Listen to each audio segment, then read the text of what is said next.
Hello दोस्तों, good morning. आप सभी को राम राम। दोस्तों, मैं लखनलाल आप सबके सामने 2 जनवरी 2025 की करंट अफेयर्स लेकर उपस्थित हूँ। तो दोस्तों, अपने क्वेश्चन की तरफ चलते हैं। सभी को राम राम, नई साल का राम राम और सभी को गुड मॉर्निंग। तो 2 जनवरी 2025 की करंट अफेयर्स की ओर चलते हैं। तो पहला क्वेश्चन है अपना कि भुवनेश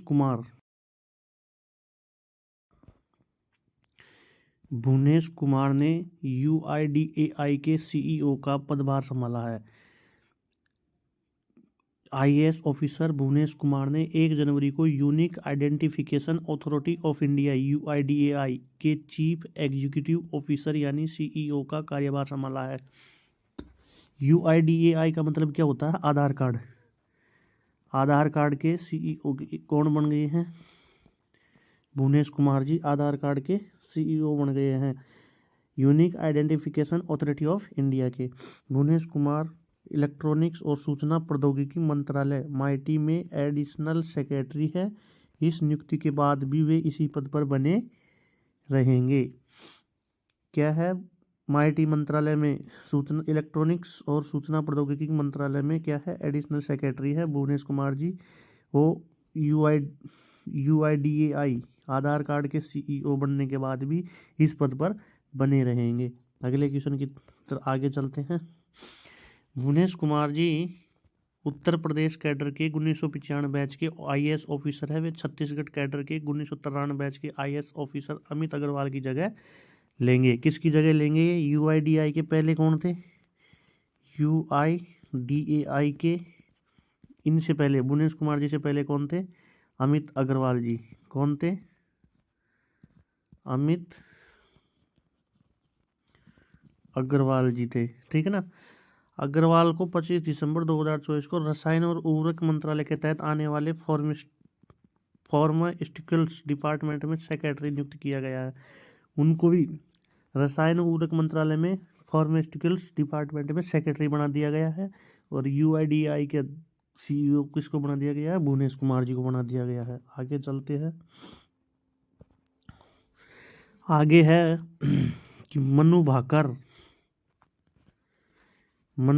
भाकर, गुकेश, हरमनप्रीत और प्रवीण को खेल रत्न, इनको खिलाड़ियों को अपने क्या है? सैल्यूट है, जो ओलंपिक और पैरा ओलंपिक में, एक पैरा ओलंपिक का है और 3 ओलंपिक के खिलाड़ी है। एक पैरा ओलंपिक का और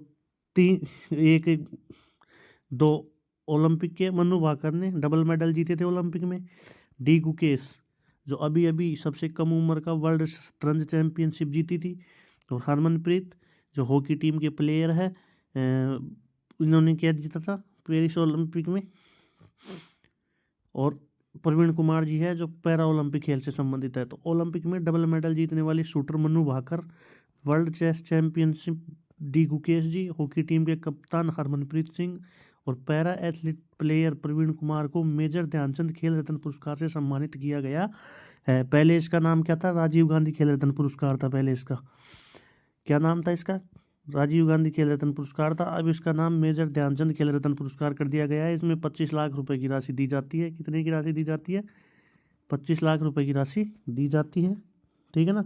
और 2 जनवरी को खेल मंत्रालय ने इनका अनाउंस कर दिया गया है। ये हरमनप्रीत सिंह है जो हॉकी टीम के कप्तान थे, ठीक है ना। किस किस को मिला है? मनु भाकर डबल मेडल जीते थे। D Gukesh world chess championship shooter Manu Bhaker है। शूटिंग में मनु भाकर किसमें? शूटिंग में डबल मेडल जीते थे, उनको खेल रत्न पुरस्कार दिया गया है।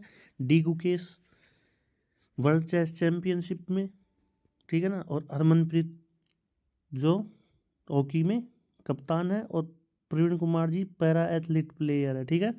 इनको क्या है? मेजर ध्यानचंद खेल रत्न पुरस्कार दिया गया है। और इनमें से 100% हर पेपर में क्वेश्चन आएगा, ठीक है ना। आगे है, इनके अलावा 5 कोच को द्रोणाचार्य अवार्ड मिलेगा, 2 लाइफ टाइम अचीवमेंट के लिए है। 34 प्लेयर्स को अर्जुन पुरस्कार दिया गया है, 2 लाइफ टाइम अचीवमेंट के लिए है। 17 जनवरी को राष्ट्रपति भवन में अवार्ड की सेरेमनी होगी। 17 जनवरी को दिए जाएंगे, 2 जनवरी को इनकी घोषणा कर दी है।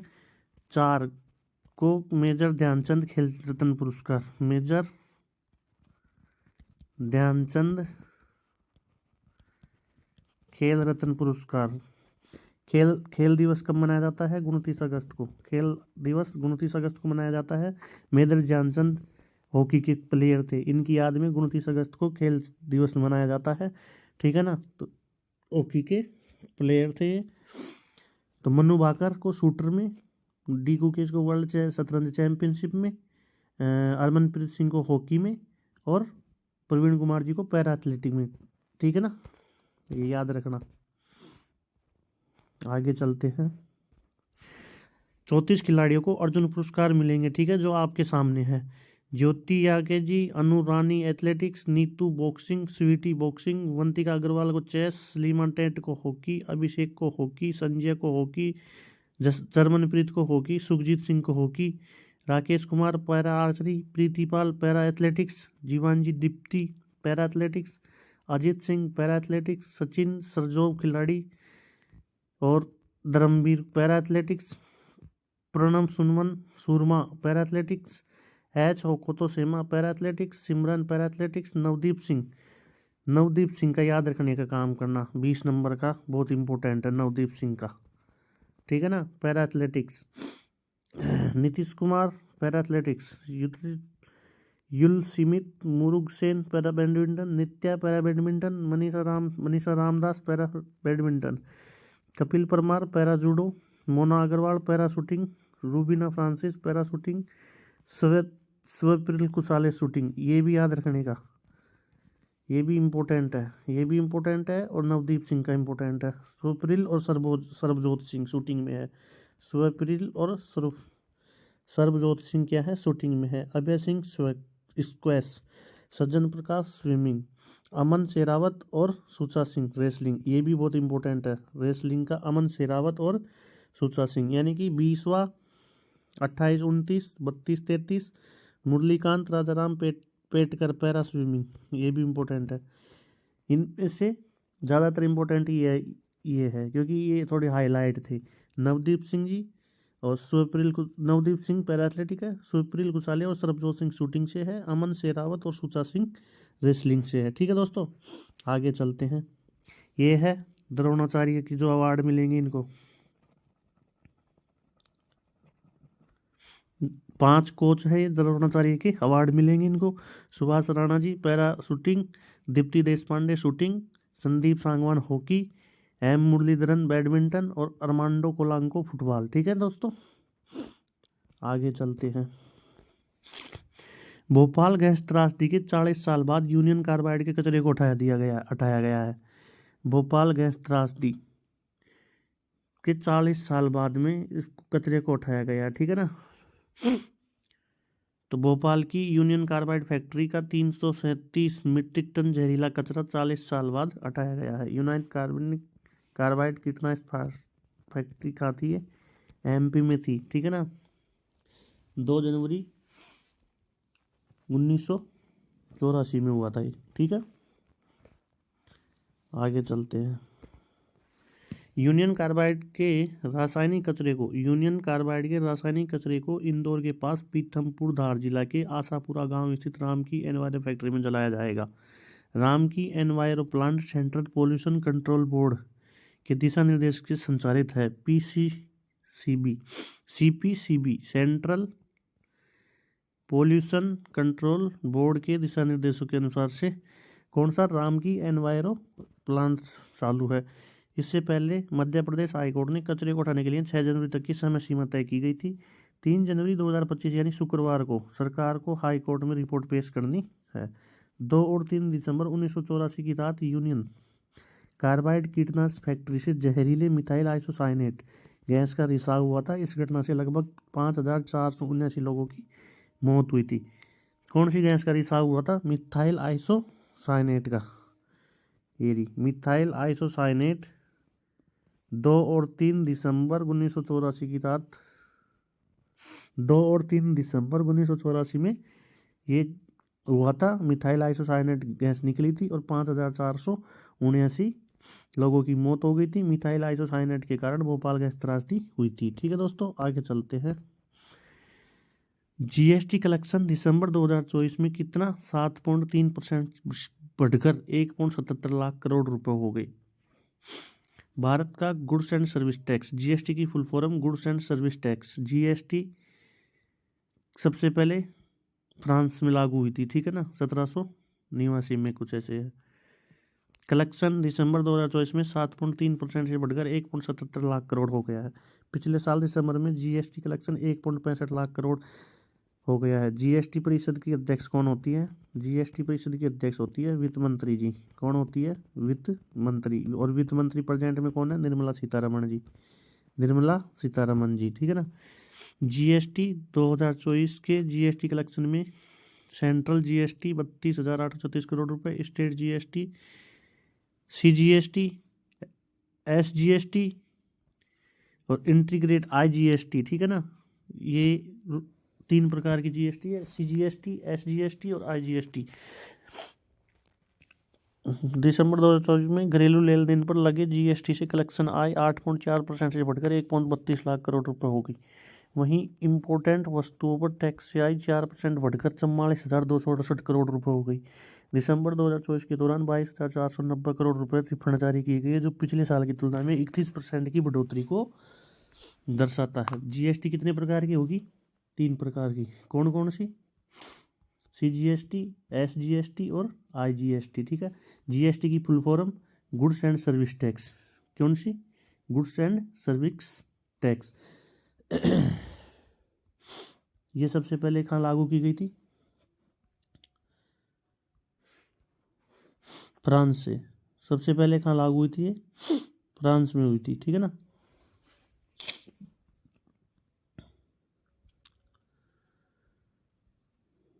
और कितने कितने प्रकार की है? 4 प्रकार की जीएसटी है। 0%, 5%, 0%, 5%, 12% और 18%।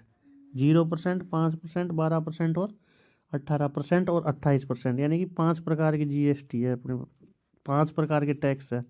जीएसटी तो 3 प्रकार की है, सीजीएसटी, एसजीएसटी और आईजीएसटी। उनमें 5 प्रकार के, 5 अलग अलग प्रकार के क्या है? टेस्ट है, मतलब टैक्स है। कौन कौन से है? 5 अलग अलग प्रकार के क्या है? टैक्स है। कौन कौन से है? एक तो 0% है, एक 5% है, ठीक है ना, एक 8% है, 8 नहीं 12 है, एक कौन सा है? 12% है, 8 नहीं है।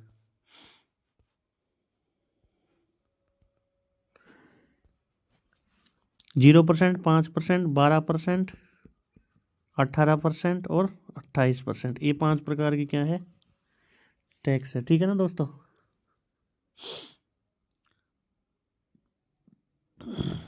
5 प्रकार के टैक्स है। और जीएसटी परिषद की अध्यक्ष कौन होती है? वित्त मंत्री जी। ये वस्तु एवं सेवा कर होता है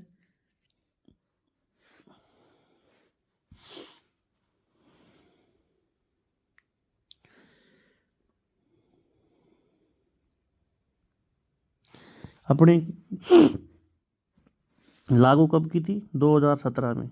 जीएसटी भारत में लागू कब की थी? 2017 में की थी, ठीक है ना।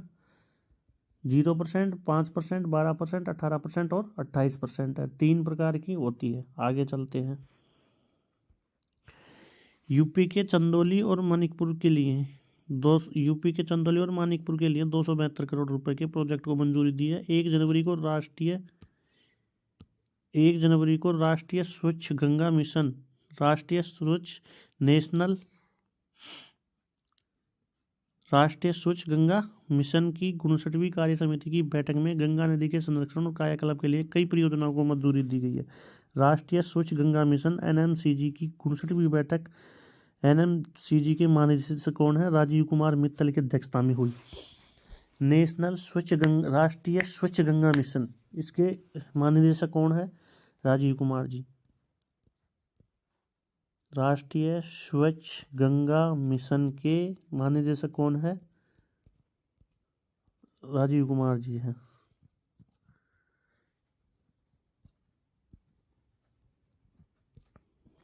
राजीव कुमार जी है, ठीक है ना।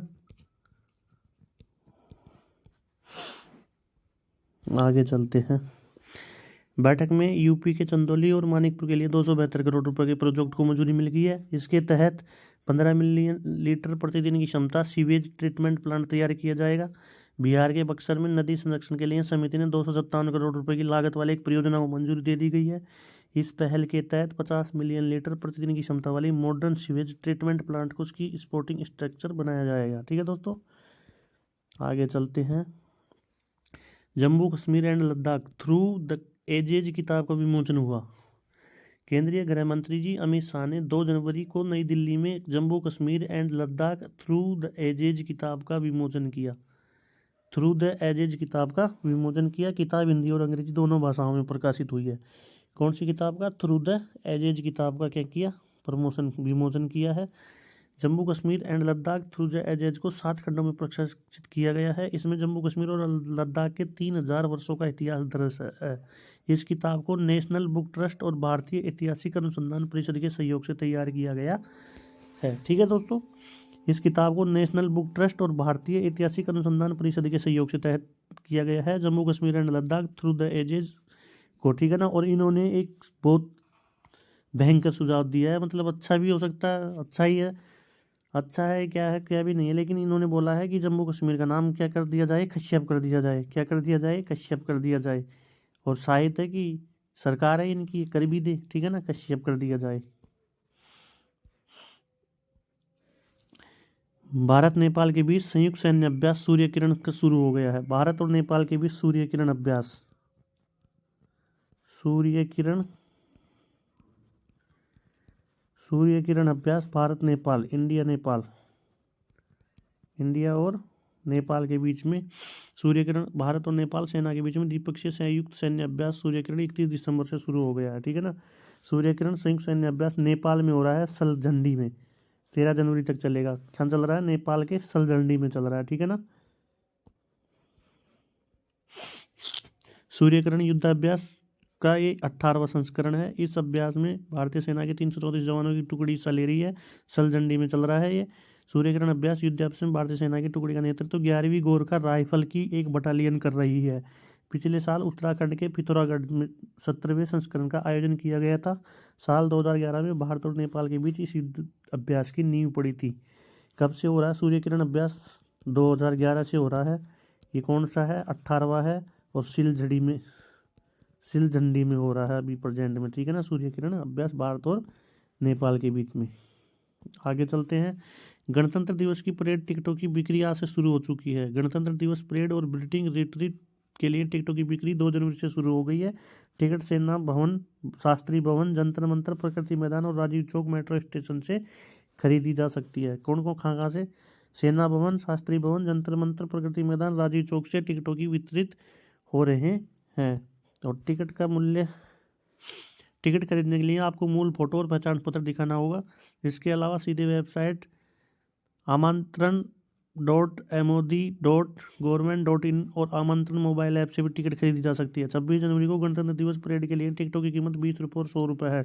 वहीं बीटरिंग रिट्रीट के टिकटों की कीमत 100 रुपये और बीटरिंग रिट्रीटिंग रिहर्सल के लिए 20 रुपये है। FIDE वर्ल्ड ब्रिटिश शतरंज चैंपियनशिप के महिला वर्ग में जू वेनजुन ने विश्व खिताब अपने नाम किया है। वहीं भारत की वैशाली ने कांस्य पदक जीता है। FIDE है, इसमें भारत की आर वैशाली ने क्या जीता है? कांस्य मेडल, ब्रॉन्ज मेडल जीता है भारत की आर वैशाली ने, ठीक है ना। ये कहाँ पे है? स्विट्जरलैंड में है। FIDE जो वर्ल्ड ब्रिटिश शतरंज चैंपियनशिप FIDE एक संगठन है, वो करवाता है और ये स्विट्जरलैंड में है, ठीक है ना दोस्तों। आगे चलते हैं।